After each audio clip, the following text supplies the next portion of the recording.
Bueno, estamos aquí, Alexander, con nuestro amigo Yotin Curi, quien es un reconocido jurista dominicano, representa una generación, un hombre que ha manejado su profesión con un nivel importante de transparencia y con aportes al debate nacional en estos temas constitucionales. Y hay que decir que pasó por el charco y no se ensució. Y la verdad es que puede decir, contrario a como se apela mucho a esto de que no me ensucié, no sabiendo cómo ocurren ese embarre. Y con él vamos a tratar los temas del país sobre la temática. Buenos días. Buenos días, muchas gracias por la invitación. Buen día, Alexander, Alberito. Gracias. Usted sigue siendo mi magistrado. Por esos comentarios, sí, tan que me estimulan a seguir trillando este difícil camino en un país como este, donde todo está tan corrompido y es tan difícil realmente, porque ahora con esta jauría mediática se dicen tantas cosas y con estas redes que se confunde a la población en muchos temas y se generan muchas noticias y muchas cosas. ¿Y cómo usted agarra el enfoque para ponerlo en contexto el momento en que está el país con todo este asunto de la amenaza de una modificación constitucional, el ambiente de la justicia, todos estos temas? Bueno, yo estaba escuchando sus comentarios sobre el tema de la reforma.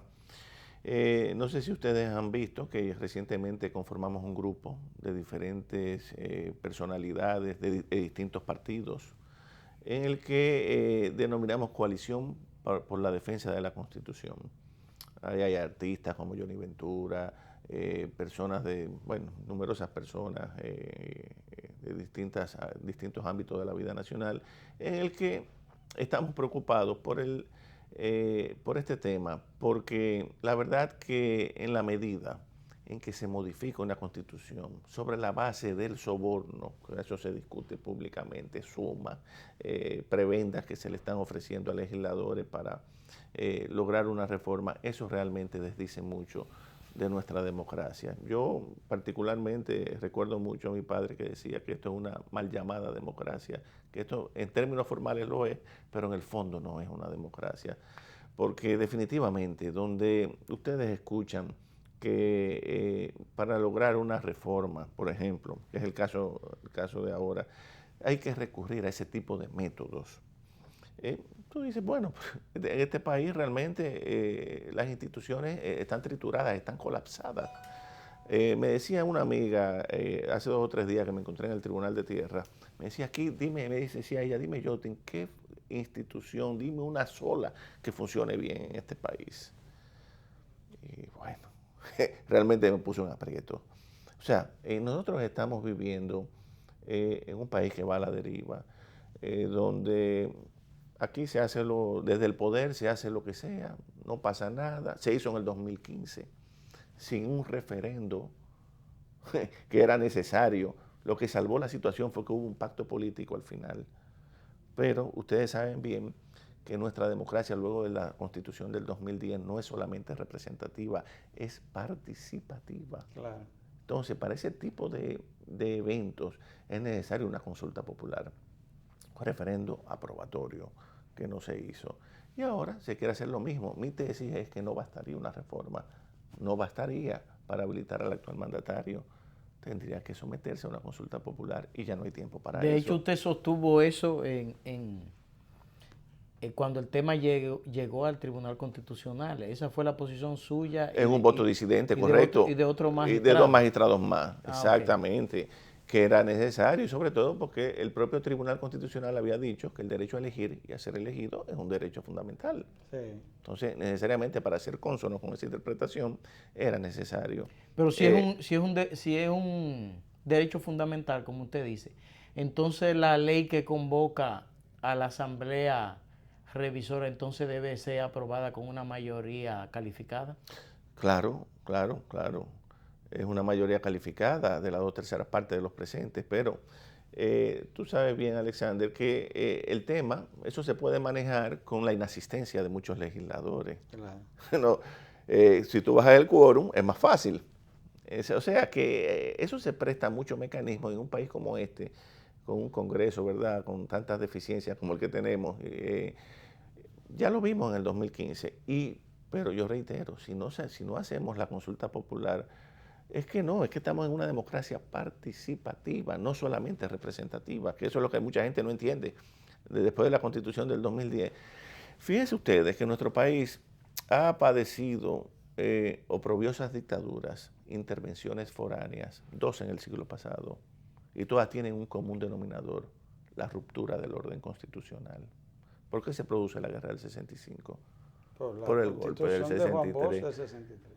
¿Por qué se produce la intervención del 16? Precisamente por ese desorden y ese caos en cuanto a nuestras instituciones. Era la época de la Montonera, luego viene Horacio Vázquez, se prolonga el periodo de 2 años, diciendo que una tesis que surgió en aquel entonces, propuesta por Apolinar Enríquez y un grupo de juristas de entonces, diciendo que había sido electo por la Constitución del 8, entonces que su periodo era de 6 años.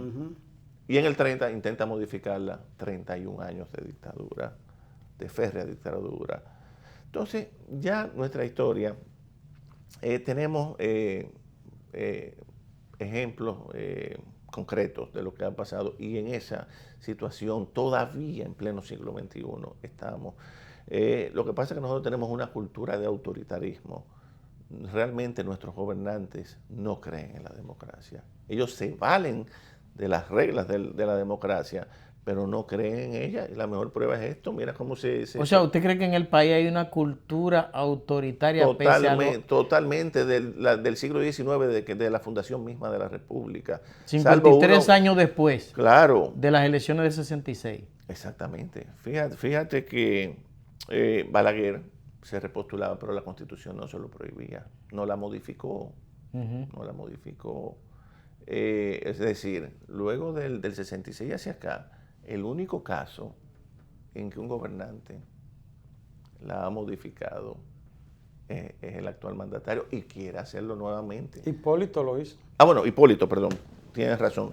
Intentó, la modificó, pero no logró en el 2002, tienes razón.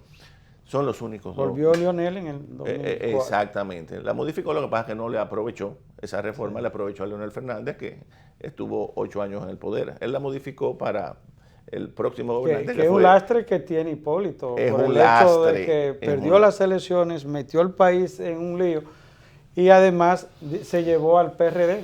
Lo desbarató. Exactamente, pero ese tipo de reforma le hacen un daño terrible, es una puñalada a la institucionalidad de este país, que de por sí tiene instituciones muy precarias.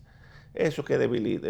Yo le digo a ustedes, en un contexto como este, de inflación, de devaluación de nuestra moneda, de endeudamiento externo, de criminalidad, yo digo, pero ven acá, ¿y cómo en un contexto como este, de tanta inseguridad, de tantos problemas, se plantea una reforma constitucional? Y con la oposición del 77% de la sociedad. Del 77% de la sociedad que rechaza una reforma.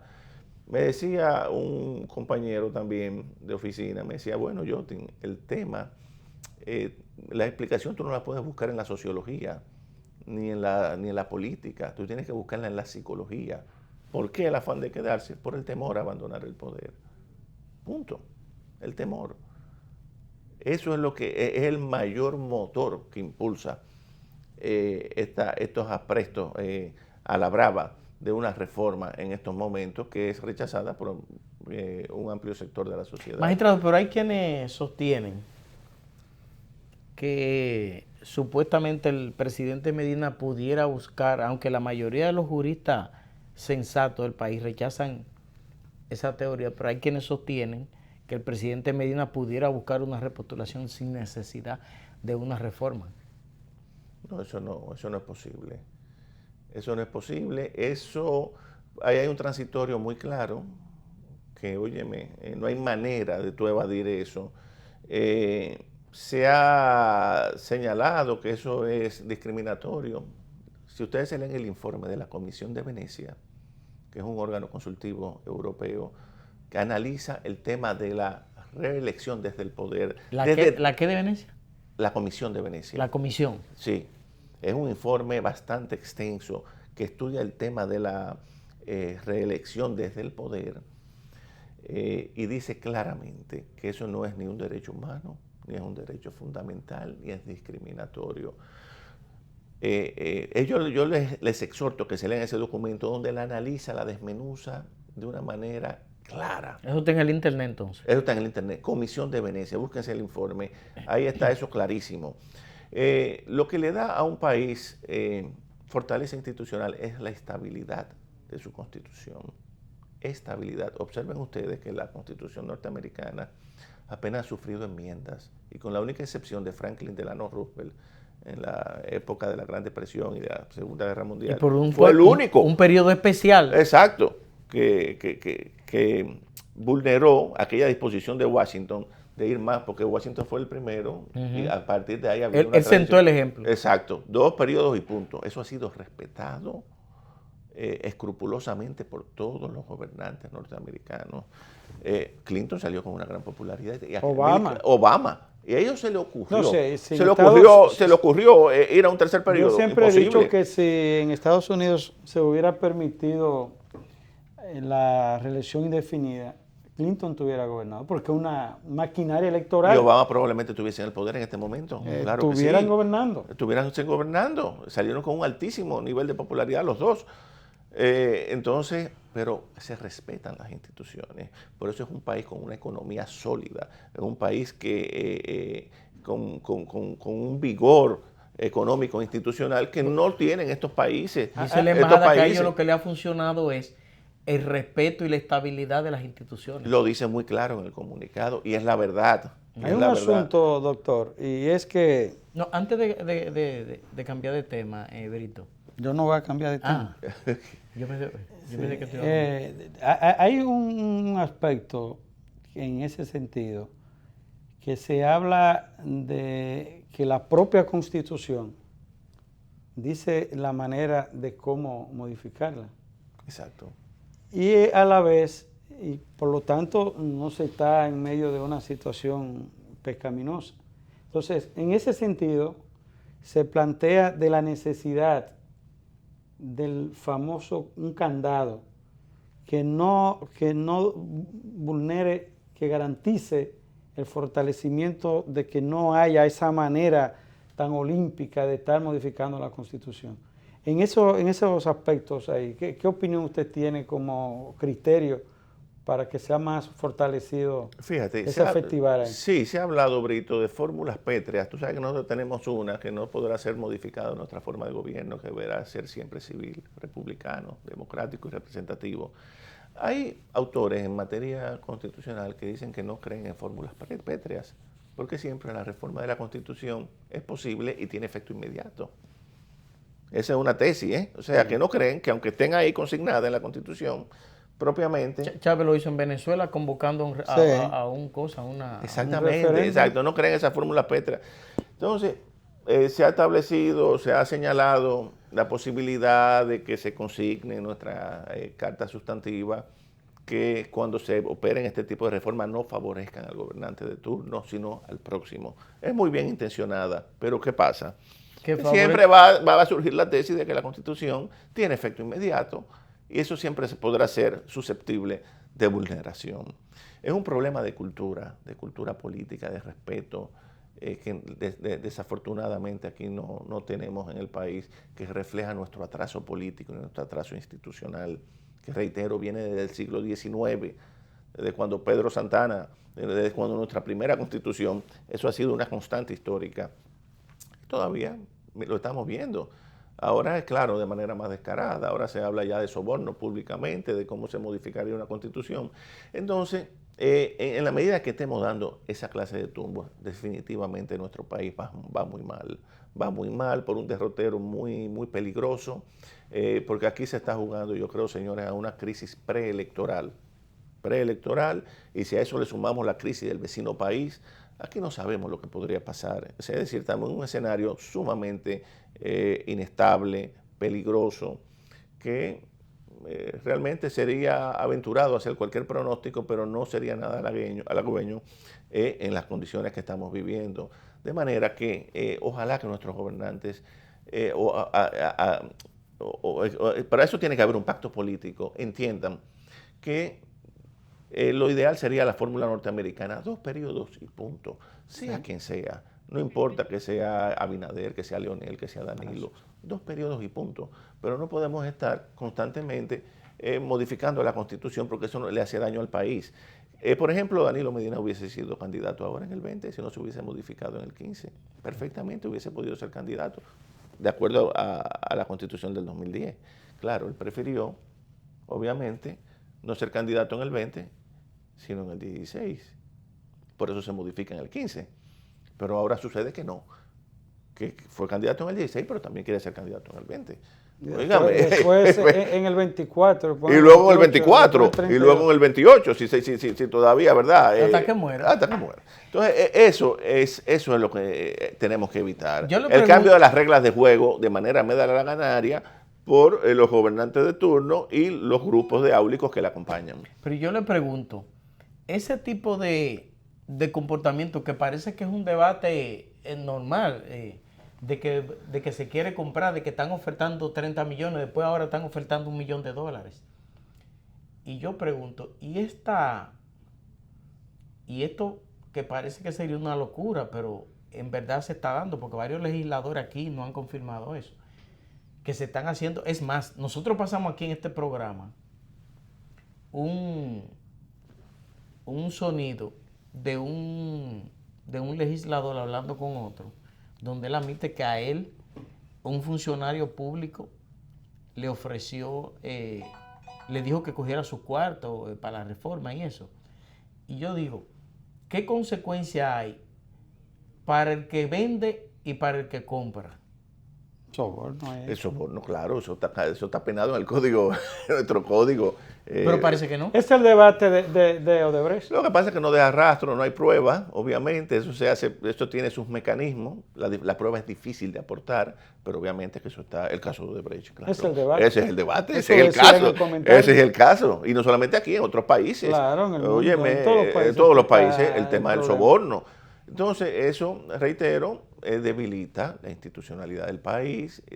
Por eso, todos estos países tienen esos problemas de una gran miseria, porque en la medida en que una élite política, económica, se enquista en el poder durante tanto tiempo y se enriquece, en esa misma medida se empobrece las grandes mayorías y se genera un éxodo masivo de hispanoamericanos hacia los Estados Unidos, y por eso ustedes ven que ya la política norteamericana es de propiciar que haya estabilidad en la región, porque en la medida en que hay inestabilidad, ellos tienen el problema de ese éxodo masivo de centroamericanos, suramericanos.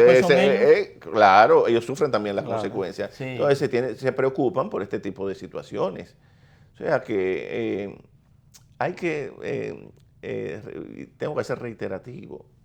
La fortaleza institucional es fundamental para el progreso material de cualquier país, de cualquier sociedad. Y eso es lo que menos tenemos nosotros. Mire, magistrado, pero yo fui una vez a una conferencia que usted me invitó de unos abogados constitucionalistas españoles, que ellos ponían como ejemplo que la reforma constitucional de 2010, que la constitución actual de la República Dominicana era una de las 3 más modernas del continente americano. Sí, lo recuerdo. Y entonces, en este momento hay quienes dicen, bueno, pero todos los presidentes han reformado la Constitución para beneficiarse, lo hizo fulano, lo hizo fulano, lo hizo fulano, y lo hizo Leonel en el 2010. ¿Cuál es su percepción o cuál es su visión sobre este tema, sobre este debate? No, fíjate, como decíamos ahorita, solamente Hipólito y Danilo Medina han sido los únicos que la han modificado con la intención, porque la del 2010 es distinta. Esa fue una modificación integral a la Constitución, que se sometió a un amplio debate. Yo participé a un amplio debate en medios de comunicación, yo participé mucho. Organizaciones sociales, profesionales, populares. exacto, de Se todo tipo elaboró un libro, un opinaron. documento de todas esas propuestas. Y lo ideal era ya que esa constitución no se tocara. No se tocó en el 15. ¿Entiendes? Pero para un punto específico. Esa fue una modificación integral. Por ejemplo, el presidente Fernández no fue candidato en el 2000, pese a que hubo presiones recuerden ustedes que hubo legisladores que le dijeron, póngase los pantalones. Y con posibilidades reales Y con posibilidad de hacerlo. No lo hizo. No lo hizo en el 12 y no tenía un transitorio que podía también argumentar que ahí sí cabía el tema de la irretroactividad porque no había un transitorio. Y sin embargo no se prevalió de eso. Fíjense ustedes, porque por eso hoy tiene autoridad para poder reclamar, si no la hubiese tenido. ¿Cuál es el nombre del constitucionalista que habló de la Constitución? Diego López Garrido, que fue precisamente mi profesor y escribió la presentación de mi último libro, Apuntes para la incorporación del Fondo de Comercio en República Dominicana, que es un gran catedrático español y un intelectual miembro del PSOE. Él puso la Constitución Dominicana como un ejemplo. Como un ejemplo de las más avanzadas de Hispanoamérica, exacto, la Constitución de 2010. Pero ya comenzamos a remendarla y ahora se está hablando nuevamente de otra reforma integral, porque eso es lo que esta modificación que se quiere hacer ahora se está disfrazando de que hay que modificar otros aspectos ahí, pero sabemos que fundamentalmente es el tema de hacia dónde va. Entonces, reitero, el modelo nuestro debe ser la Constitución norteamericana, que está mal redactada. Es una constitución ¿qué te digo? Con muchas, se le pueden criticar aspectos de forma, hasta de fondo, pero ha sido estable. Se ha cuidado de tocarse lo menos posible, ha sufrido alguna que otra enmienda, pero fíjense ustedes, y es una del 1786, y eso es lo que fortalece a un país. Pero la española del 78, estamos ¿cuántos años tiene? 41 años. Sí. Y no ha sido modificada. Así es. Y no ha sido modificada. Doctor. ¿Y aquí cuántas veces le hemos modificado? ¿Y con qué fin? ¿Y con qué fin? Que es lo peor. Mismo, ¿Y con qué 39 fin? veces. Exactamente. Y sobre todo del 1990 hacia acá. ¿Cuántas veces le hemos modificado? Sí. Rato. Hay un asunto, doctor, en ese sentido, que se ha planteado como parte de la preocupación de fortalecer esa debilidad que usted dice, de la voluntad que tengan los gobernantes, las autoridades, para no verse tentados por encima de la ley, quererla modificar. Es que se establezca la ley que convoque la modificación constitucional, la Constitución, y que el quórum para tal no sea de la 2/3 parte, sino de la 2/4 parte. Realmente, ¿qué usted piensa sobre buscar un criterio que el quórum sea casi imposible de manipular frente a una modificación? Fíjate, Brito, ese podría ser un mecanismo, un quórum agravado para porque dificultar. Que uno anda buscando. Y que no sea de los presentes, sino de la matrícula. De la matrícula. Exactamente. ¿Le gusta la idea? Eso es una idea. 3/4 partes de la matrícula. Exacto, 3/4 partes de la matrícula. Usted está en el debate con un equipo. Un 80% todavía más. Yo le estoy sugiriendo eso. Sí, es una fórmula factible de la matrícula, no de los presentes. Porque tú sabes que eso se presta a la ausencia. Claro, ausencias maliciosas Sí. Para facilitar eventualmente una reforma. Eso es un buen mecanismo. Un quórum agravado que haga muy difícil y que exija necesariamente el consenso de todas las organizaciones políticas prácticamente. Y también lo del referéndum. Y lo del referéndum está. Lo que pasa es que no de una manera explícita, pero Eso, debería consignarse, claro, de manera más clara, que no tenga uno que interpretar, que lo diga de manera clara. Y es una pena, Alexander, que en la decisión que se dictó en el tribunal, en el cual yo emití un voto de disidente hace ya unos años, no se haya dicho también eso, no se haya omitido referirse de manera específica, porque quizás hoy no tuviésemos este debate. Porque es que, reitero, claro, también hay juristas que opinan con mucha base y yo me suscribo a eso, que también en el presente caso habría incluso hasta una violación constitucional. ¿En cuál caso? Ahora, en una eventual, porque lo que se está circunvalando una prohibición expresa.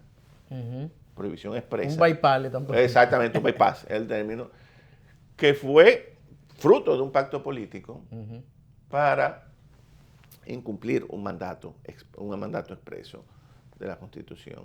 O sea que, pero ya ahí entramos, reitero, en el ámbito de lo que son las interpretaciones, que si se estaría violando, que si se estaría... Pero lo ideal es lo que dice Brito, un quórum agravado de la matrícula, claro, y de manera y que además sea ratificada, decirlo de manera expresa en ese mismo artículo, por una consulta popular. Que quede y así claro, evitaríamos esto. Y así evitaríamos excelente. Eso sería, pero claro, siempre existiría, Brito, pero también eso que usted dijo hace un momento. Existiría el peligro ¿De que venga un gobernante y modifique ese texto. Bueno, pero... ¿Me estás entendiendo? Porque ya esa parte también sería producto de un consenso de los partidos. Exactamente. Pero ahí se podría entonces establecer... Pero es más difícil, sí. Se podría establecer que las reformas no podrán beneficiar a los gobernantes de turno hasta 8 años después. O sea, 2 periodos después. También. Porque entonces ahí sí es verdad que quedan... Sí, pero tendría que ser reforzado con esa mayoría extraordinaria. Esa mayoría extraordinaria y la consulta popular.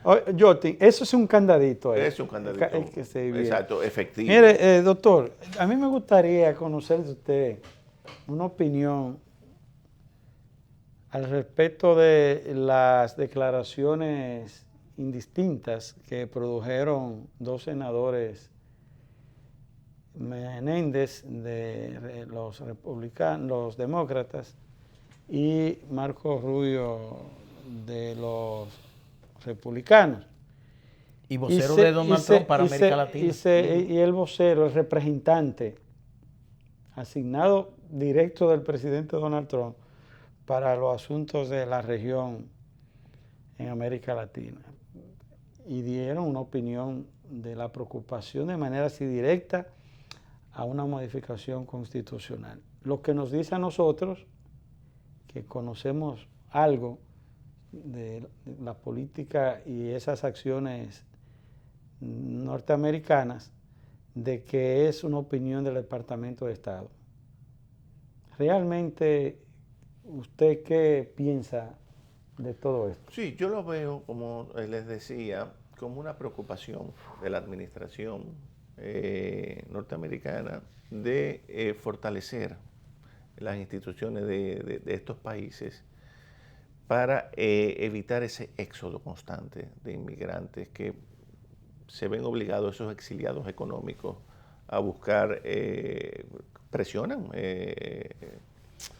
la economía norteamericana en la medida que reciben tantos y tantos y tantos inmigrantes. Entonces ellos se ven obligados a que se estabilice la región y para eso tiene que haber estabilidad política y estabilidad constitucional.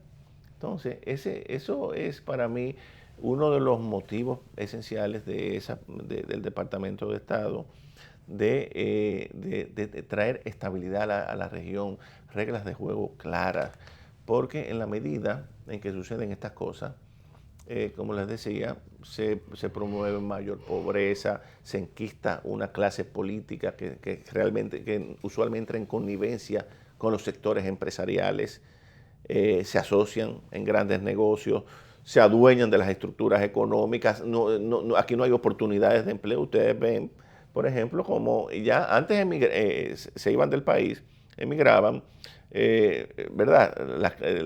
Las clases más pobres, pero ya no, ya se va la clase media y la clase media alta, porque ya no encuentran oportunidades de empleo en su país y se van. Sí. Ustedes ven, yo tengo amigos, cantidades de amigos de posición económica aceptable, buena, cuyos hijos se tienen que ir a vivir a los Estados Unidos o a Europa porque aquí no tienen posibilidades de desarrollarse. Entonces, cuando ustedes ven que en un país como el nuestro, donde crece el desempleo, donde hay una inflación permanente, donde hay una devaluación de nuestra moneda.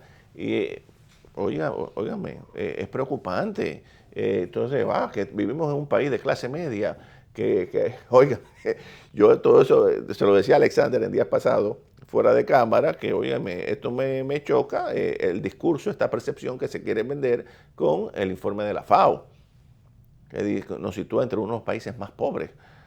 De manera que, si bien vista la realidad, es así. La mayoría de nuestra juventud tiene que irse del país porque aquí no encuentra oportunidades de empleo, no tienen cómo desarrollarse en sus respectivas carreras. Entonces, eso es algo que debe movernos a reflexión y por eso tenemos que promover la fortaleza institucional y cambiar este modelo de presidencialismo y que cada 4 años estemos en este tipo de debates de que si vamos a modificar la Constitución, qué es lo que va a pasar y tener al país en un estado de incertidumbre como en el que ahora estamos, solamente porque un grupo quiera permanecer en el poder más allá del periodo constitucionalmente, para el que fue electo constitucionalmente. Magistrado, hay una importante politóloga que es muy mediática y en estos días ella, para justificar el debate, por un lado, ella dijo que la reforma del 2010 era tan atrasada que la del 16, que la del 66 era una constitución moderna frente a la del 2010. Varios juristas le respondieron. ¿Usted qué opina de eso? No, yo considero, está completamente equivocada. Mira, para mí las constituciones más avanzadas que hemos tenido, la del 63, la del profesor Bosch, fue una constitución de un marcado carácter social, donde se le daba incluso a los trabajadores participación en los beneficios de las empresas. Fue una constitución modelo. Lo que pasa es que ustedes saben que fue de corta duración por el golpe de Estado. Y la de 2010, que fue una constitución consensuada, discutida por todos los sectores, de todos los sectores sociales importantes. El abogado español al que yo le referí dijo esa vez. Dijo eso. Que era muy completa. Muy completa. O sea, la del 2010 y del 63 son, para mí, las mejores constituciones que hemos tenido. La del 66, ustedes saben que fue un producto de una regresión y de una negociación. Claro. Pero para mí esas son las principales constituciones. ¿Por qué? Porque no fueron producto de una crisis coyuntural, ni de un interés momentáneo como el que... Integral, con una participación de todos los sectores, opinando, claro, y aportando. Que no es por un interés coyuntural de permanecer en el poder, como han sido la mayoría de nuestras reformas y como la que se está planteando actualmente. De manera que no, Alexander, esta constitución de 2010 es muy completa. Esta constitución es la que crea el defensor del pueblo, por ejemplo, para citarte, el Tribunal Constitucional, que ha sido un gran aporte a la sociedad, y muchas otras figuras jurídicas. Establece los derechos fundamentales, establece una parte dogmática, programática, clara, porque antes nuestras constituciones eran eminentemente políticas, no tenían... no incorporaban los derechos económicos, es decir, eran muy breves, constituciones muy breves, como la del 66, por ejemplo, que establecía la organización del Estado, el gobierno. Una constitución con un componente fuerte en el aspecto social. Exacto. Mire, doctor, a mí me gustaría ver su opinión. Usted sabe que estamos en presencia de un proceso electoral con una característica especial, si pudiéramos decir, con una ley de partidos recién aprobada, después de amplios debates y mucho tiempo rumiando en los pasillos esa ley, ese proyecto del Congreso. Y tenemos el Código Electoral.